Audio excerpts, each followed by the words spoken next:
हे guys welcome back to our YouTube channel नॉलेजकी. So friends, CET परीक्षेबाबत एक इम्पॉर्टंट अपडेट आहे आणि हे जे अपडेट आहे उदय सामंतजी यांनी दिलेली आहे. तर विद्यार्थी मित्रांनो, इथं तुम्ही डेट बघू शकता 15 जून आणि ही आजची अपडेट तुम्हाला आहे विद्यार्थी मित्रांनो. ती तर बघा विद्यार्थी मित्रांनो, तुम्हाला माहीत असेल की मी सकाळी एक व्हिडिओ तुम्हाला दिलेला आहे, अपलोड केलेला आहे आणि त्यामध्ये तुम्हाला सांगितलेलं आहे MST CET हे जी एक्झाम आहे तर विद्यार्थी मित्रांनो ते 25 जूनला किंवा त्याच्या आसपास विद्यार्थी मित्रांनो तुमची CET परीक्षा स्टार्ट होणार आहे.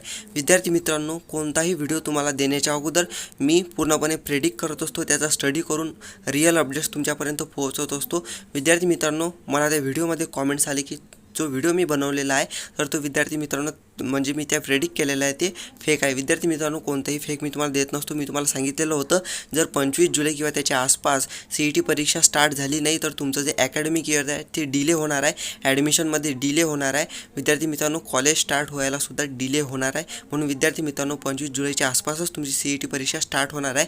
आणि आज विद्यार्थी मित्रांनो CET परीक्षेबाबत उदय सामंतजी यांनीसुद्धा सांगितलेलं आहे की विद्यार्थी मित्रांनो त्यांनी स्पष्ट सांगितलेलं आहे JEE आणि नीटच्या परीक्षा घेणे हे केंद्र सरकारच्या हातात आहे.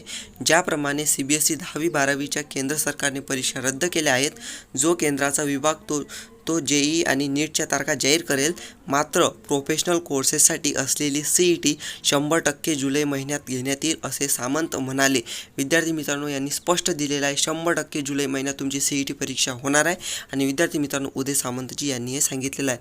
आणि विद्यार्थी मित्रांनो, आता तुम्हाला कळेल की मी कोणतीही फेक अपडेट किंवा प्रेडिक्शन तुम्हाला देत नसतो. जे काही असते ते रिअल अपडेट्स तुमच्यापर्यंत नेहमी पोहोचत असतो. म्हणून विद्यार्थी मित्रांनो, नवीन असाल तर चॅनल सबस्क्राईब करा आणि बेल नोटिफिकेशन ऑलवरती सेट करा आणि एक चांगलं कॉमेंट्स मला नक्की द्या. थँक्यू.